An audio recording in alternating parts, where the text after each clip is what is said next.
Hello friends, मैं दीपक कुमार एक बार फिर से आपका स्वागत करता हूं आपके ही अपने YouTube channel youth study up 2.0 में। दोस्तों, आज की वीडियो में हम लेकर आए हैं एक ऐसा टॉपिक जहां से हर एक एग्ज़ाम में एक ना एक क्वेश्चन अवश्य ही बनता है। तो दोस्तों, इस टॉपिक में हम कवर करेंगे आज मौर्य साम्राज्य को, और मौर्य साम्राज्य में हम पढ़ेंगे चंद्रगुप्त मौर्य के बारे में, बिंदुसार के बारे में और अशोक सम्राट के बारे में। तो चलिए फ्रेंड, शुरू कर लेते हैं आज का यह टॉपिक।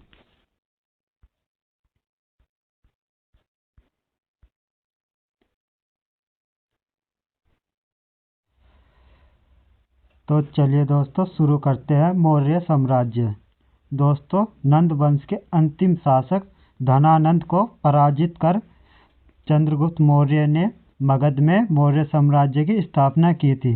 दोस्तों ध्यान रखिएगा, चंद्रगुप्त मौर्य ने नंद वंश के अंतिम शासक धनानंद को पराजित करके मौर्य साम्राज्य की स्थापना की थी।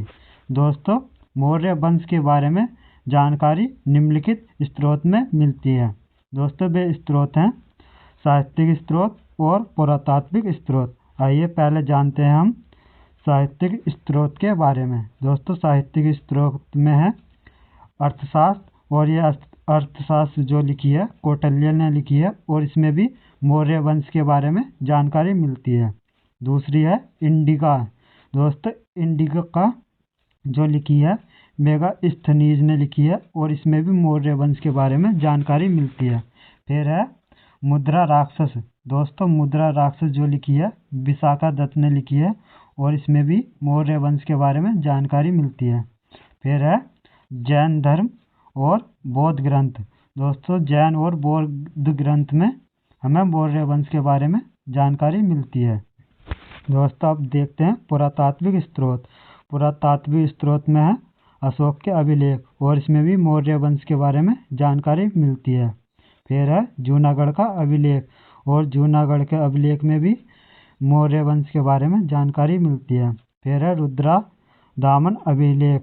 दोस्तों, रुद्रा दामन अभिलेख में भी मौर्य वंश के बारे में जानकारी मिलती है। फिर है अशोक के शिलालेख, और अशोक के शिलालेख में भी मौर्य वंश के बारे में जानकारी मिलती है। दोस्तों, यहाँ से कई सारे प्रश्न बनते हैं, जैसे कि अर्थशास्त्र के लेखक कौन थे?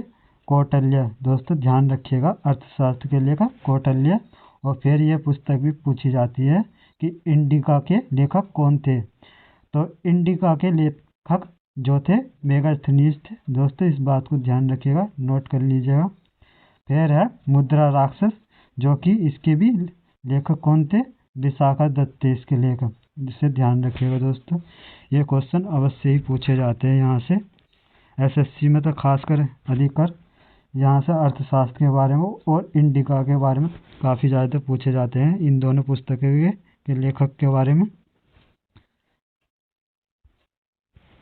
चलिए फ्रेंड, अब देखते हैं अगले।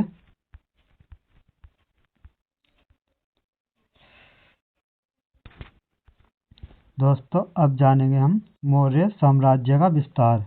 दोस्तों, चंद्रगुप्त मौर्य ने नंद वंश के अंतिम शासक धनानंद को पराजित कर एक विशाल साम्राज्य की स्थापना की थी। तो दोस्तों, चंद्रगुप्त मौर्य जो थे उसने धनानंद को पराजित करके एक विशाल साम्राज्य की स्थापना की थी, और यह उत्तर में हिमालय से लेकर दक्षिण में मैसूर तक, पूर्व में बंगाल से लेकर उत्तर में पश्चिम हिंदुकुश पर्वत तक, तथा पश्चिम में अरब सागर तक अपने साम्राज्य का विस्तार किया।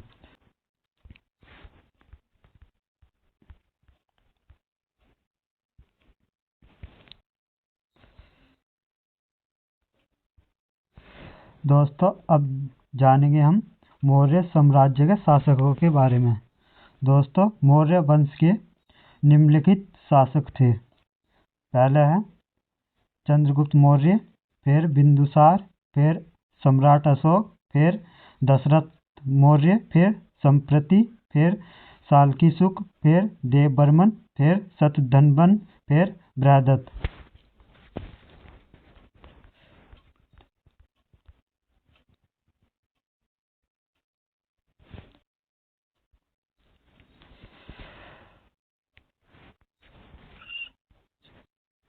दोस्तों मौर्य साम्राज्य में अब हम पढ़ेंगे चंद्रगुप्त मौर्य को।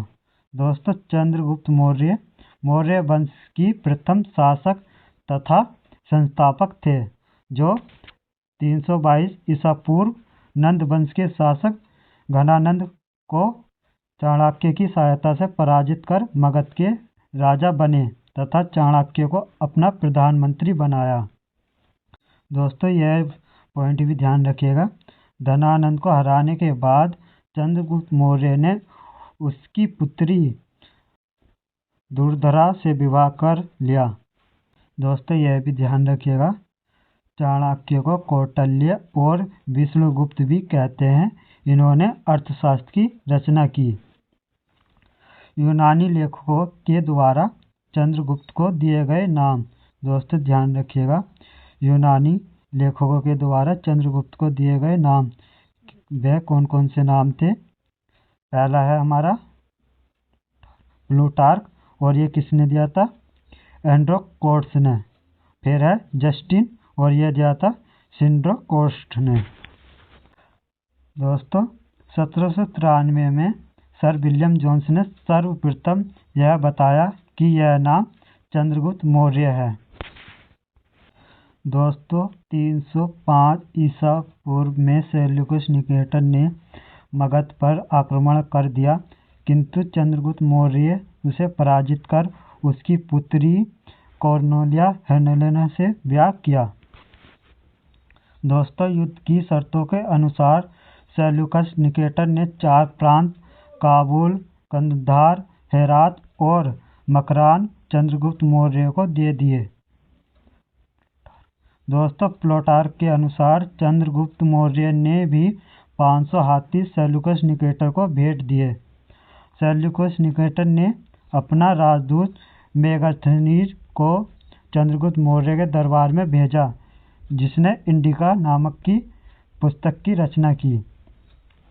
दोस्तों यह पॉइंट भी ध्यान रखिएगा, जैन गुरु भद्रबाहु से प्रभावित होकर चंद्रगुप्त मौर्य ने जैन धर्म अपना लिया और कर्नाटक के श्रवणबेलगोला पर्वत पर 298 ईसा पूर्व में संलेखना विधि द्वारा प्राण त्याग दिए और कैवल्य को प्राप्त हुए।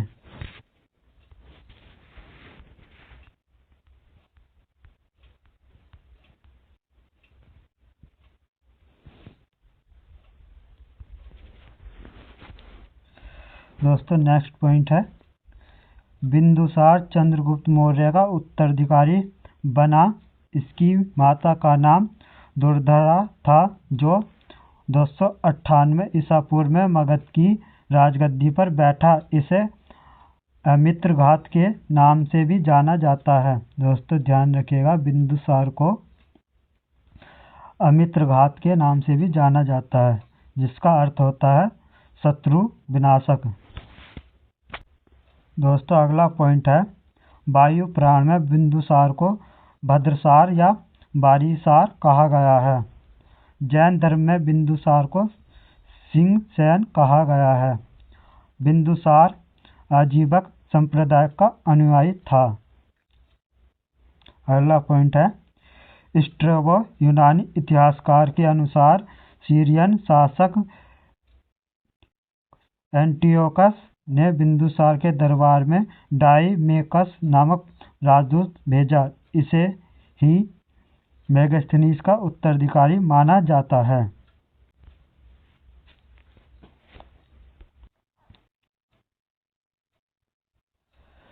दोस्तों यह भी ध्यान रखिएगा, आजीवक संप्रदाय की स्थापना मक्खलीपुत्र घोषाल ने की थी।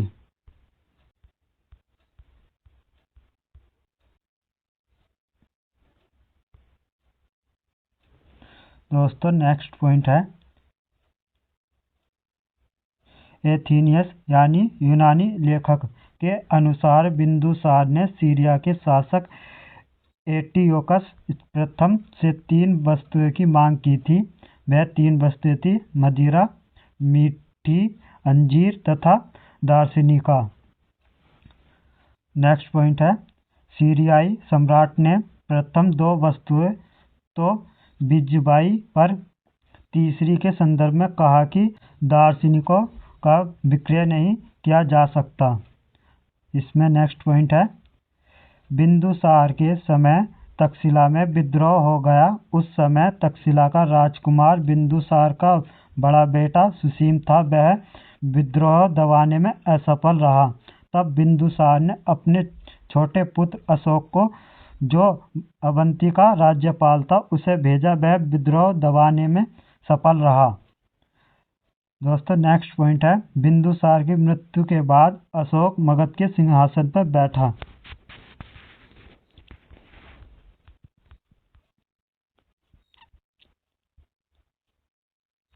दोस्तों अब जानते हैं हम अशोक सम्राट के बारे में।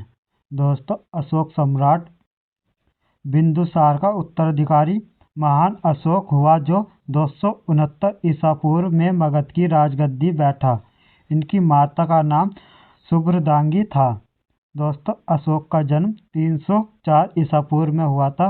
और किस स्थान पर हुआ था? यह हुआ था मगध में, और मगध को हम पाटलिपुत्र के नाम से भी जानते हैं। और अशोक के पिता का नाम था बिंदुसार, और इनकी माता का नाम सुभद्रांगी था। और बौद्ध धर्म के अनुसार 99 भाई की हत्या, राज्याभिषेक। दोस्तों इसमें अगला पॉइंट है, राज्याभिषेक के 8वें वर्ष के बाद 261 ईसा पूर्व में अशोक ने कलिंग के ऊपर आक्रमण कर दिया और कलिंग को जीत लिया। पर कलिंग में हुए भीषण नरसंहार को देखकर अशोक का हृदय परिवर्तन हो गया। दोस्तों महान अशोक बुद्ध धर्म का अनुयायी था, और उसने आध्यात्मिक गुरु बौद्ध भिक्षु उपगुप्त थे। दोस्तों ध्यान रखिएगा, अशोक के आध्यात्मिक गुरु जो थे भिक्षुक उपगुप्त थे।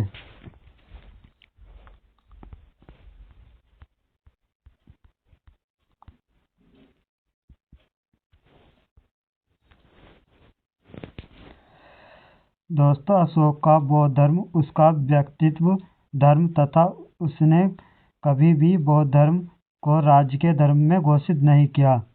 अशोक ने बौद्ध धर्म के प्रचार के लिए अपने बेटे महेंद्र एवं बेटी संघमित्रा को श्रीलंका भेजा था। दोस्तों आजीवक संप्रदाय के लिए अशोक ने बराबर की पहाड़ियों 4 गुफाओं का निर्माण कराया, जिसका नाम कर्ज, चौपड़, सुदामा तथा विश्व झोपड़ी था। बौद्ध परंपरा और उनके लिपियों के अनुसार अशोक ने 84,000 स्तूपों का निर्माण कराया था।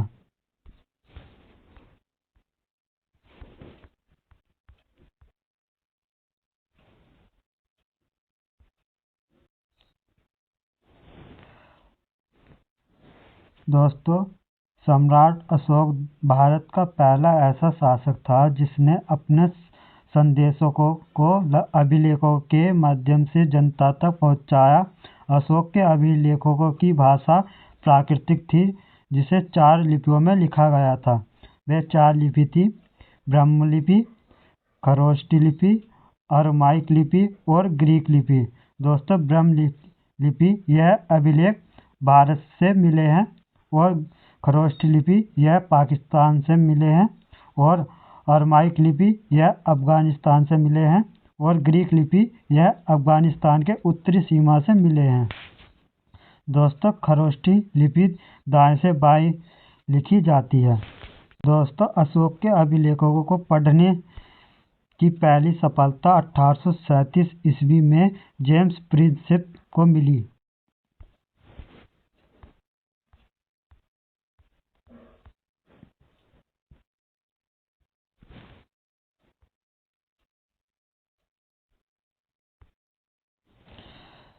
दोस्तों अशोक के अभिलेखों को 3 भागों में बांटा जाता है। वह है पहला शिलालेख, फिर स्तंभलेख, फिर गुहालेख। दोस्तों अशोक ने अपने अधिकांश अभिलेखों में अपना नाम देवानम प्रियदर्शी देवताओं यानी कि देवताओं का पसंद लिखा है। मध्य प्रदेश के गुजरात तथा कर्नाटक के मस्की, नेतुर एवं उड्डयगोलम के लेखकों में अशोक का नाम अशोक मिलता है। राजस्थान के भाब्रू अभिलेख में अशोक ने खुद को मगध का सम्राट बताया है। अशोक की धम्म यात्रा। अशोक एक उपासक के रूप में अपने अभिषेकों के 10वें वर्ष बोध गया तथा 20वें वर्ष में लुम्बिनी की यात्रा की तथा भू राजस्व कर 1/8 कर दिया।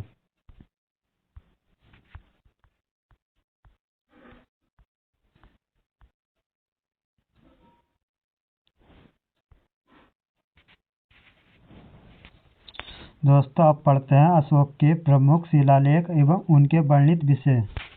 दोस्तों अशोक का प्रथम शिलालेख इसमें है अहिंसा पर बल दिया गया और पशु बल की निंदा की गई।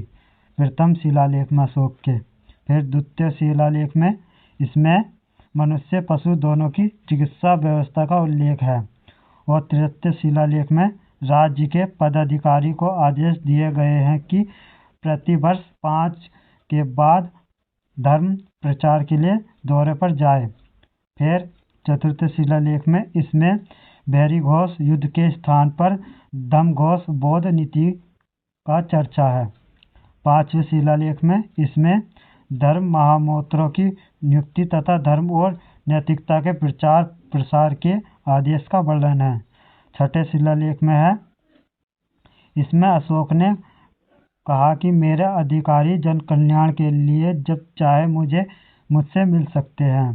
सातवें शिलालेख में इसमें अशोक ने विभिन्न धर्मों के आपसी समन्वय की बात कही। यह सबसे बड़ा शिलालेख है।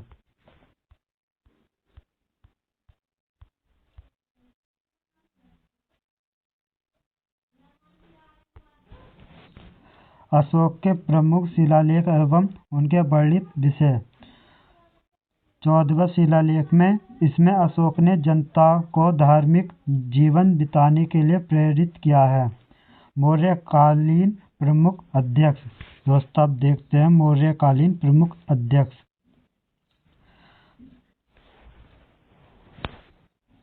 पहला है शुल्काध्यक्ष, व्यापार से प्राप्त कर एवं चुंगी एकत्रित करना।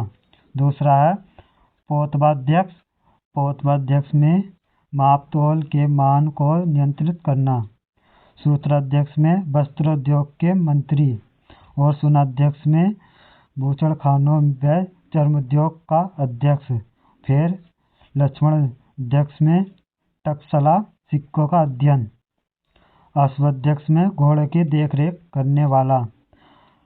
हस्ताध्यक्ष में हाथियों की देखरेख करने वाला। अकाराध्यक्ष में खाद्य मंत्री और शीताध्यक्ष में कृषि विभाग आते थे।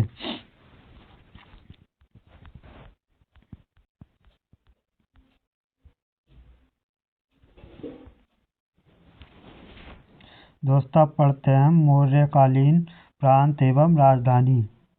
दोस्तों मौर्यकालीन में चंद्रगुप्त मौर्य ने शासन को सुचारू रूप से चलाने के लिए प्रांतों को 4 भागों में बांट दिया, जिसे चक्र कहा जाता था, परंतु बाद में सम्राट अशोक ने इसे 5 प्रांत कर दिए। वे 5 प्रांत थे। पहला प्राची, पूर्व प्रांत पाटलिपुत्र, फिर दूसरा था उत्तरापद तक्षशिला, दक्षिणापद स्वर्णगिरि, फिर अवंती राष्ट्र उज्जैनी और 5वां था कलिंग तोसली।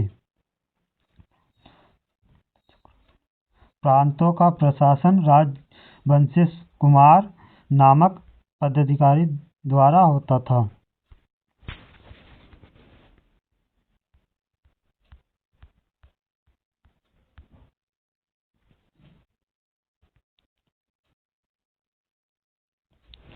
दोस्तों आप जानते हैं मौर्यकालीन सैन्य व्यवस्था।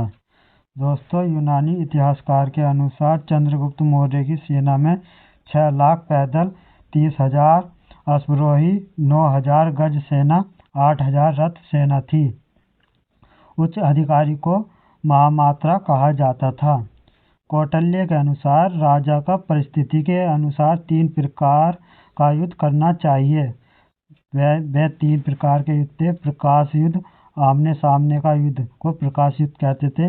कूट युद्ध, चालाकी तथा चालबाजी युद्ध से। और तर्कसंगी युद्ध, अप्रत्यक्ष युद्ध, राजशत्रु व गृह युद्ध।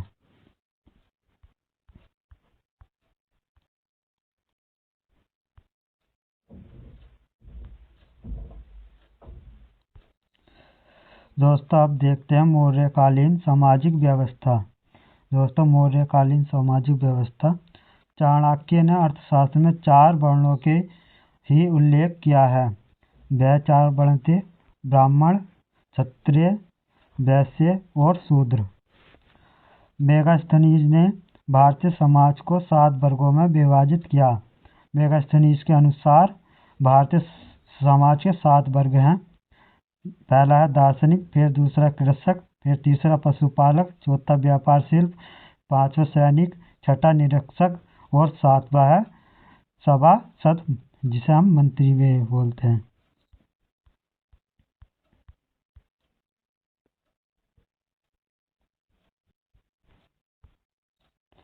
दोस्तों आइए अब जानते हैं मौर्यकालीन अन्य तथ्य। दोस्तों अशोक के समय जानपदीय न्यायालय के न्यायाधीश को राजुक कहा जाता था। अर्थशास्त्र के गुप्तचर को गुड़पुरुष कहा जाता था। मौर्य काल में द्रोण अनाज के माप के लिए प्रयोग किया जाता था। नंद वंश के विनाश करने में चंद्रगुप्त मौर्य ने कश्मीर के राजा प्रवर्तक से सहायता प्राप्त की थी। अशोक ने प्रथम मध्य प्रदेश में सांची स्तूप बनवाया, जो सबसे बड़ा स्तूप है। दोस्तों आज की वीडियो में बस इतना ही। हम मिलते हैं जल्दी ही ऐसा ही एक और नया टॉपिक लेकर के। तब तक के लिए धन्यवाद।